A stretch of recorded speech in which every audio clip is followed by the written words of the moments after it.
Karenina, is that your first English language movie that you've done? It is. Because I was looking, you've done a lot of television and a lot of features in Sweden, and now A Royal Affair. Well, two. And Yep. then A Royal Affair, and now two in, English language films. So Anna Karenina is one, and what's the other English language film?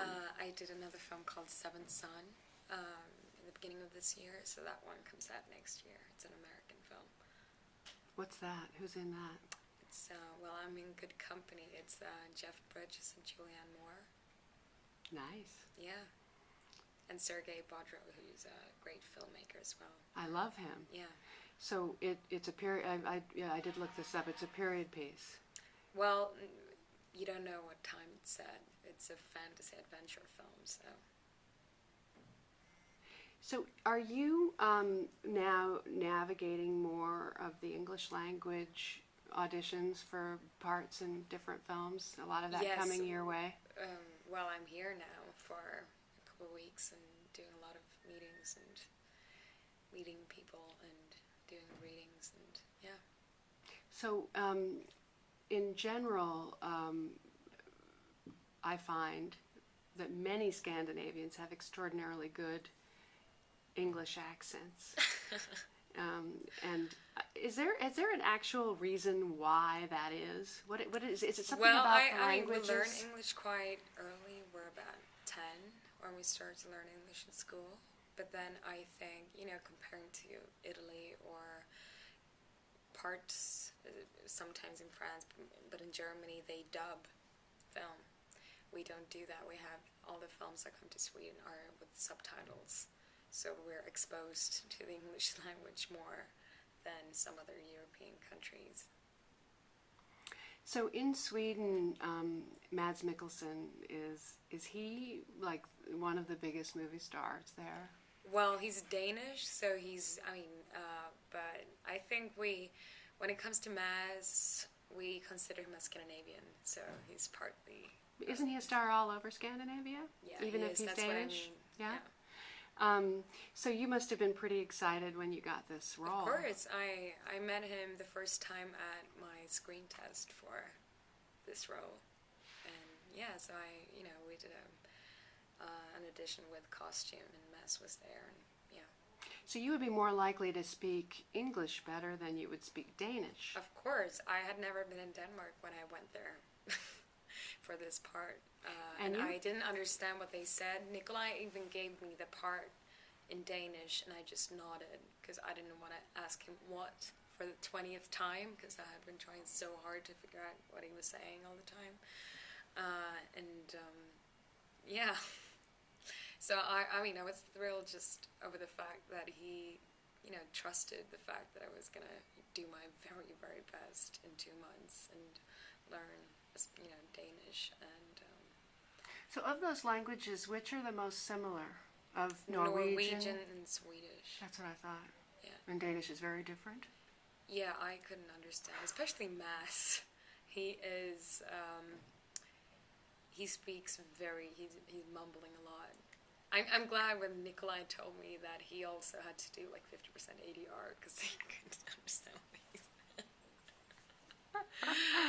So that was like my biggest challenge. I knew that was my, my last test when I learned Danish. When I understood what Matt said, I was a good, student.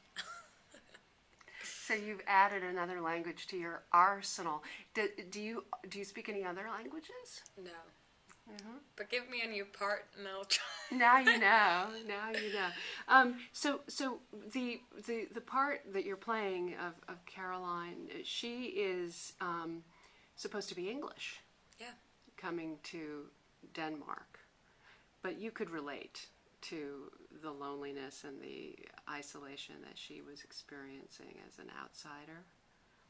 Well, I must say that Nikolai and all the rest of the crew and actors welcomed me with open arms, so I didn't have to go through the same journey, thank God, as Caroline did. But, my job is to work with my emotions and feelings are my tools in my, in my profession. So what I do is, of course, try and relate in any way you can and create your character from that. So this also is a very passionate and intimate love story inside a very intense political setting. That was challenging, I would imagine. Yeah, and I mean, it's first of all, it's such an engaging story. It's almost too good to be real. When I first read about it, I mean, it's those three characters and how, I mean, their own personal journey of, uh, you know, um, finding love and living next to each other, and then also how this whole event actually kind of started off the Danish Revolution at that time. And for me to work with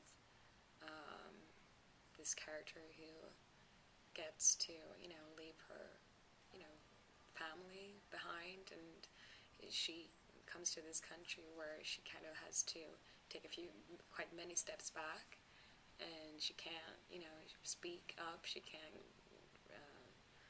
be herself, she can't read the books that she wants. Her Prince Charming that she's been imagining 16 years old is not the man who she thinks he is, but then, she meets this man who kind of opens her up in the end. How was Mads to work with as an actor? Well, he's a great actor, and I think also Danes in general are very easy. Like, Mads is the most, down-to-earth man you can imagine. I remember when I went there for my screen test, he was like, "You were a ballet dancer when you were young." I was like, "Me too." And then he started off doing some ballet tricks on the floor, So he was very warm, especially for both me and for Mikkel. I mean, it was his first film, it was my second film, and he was just.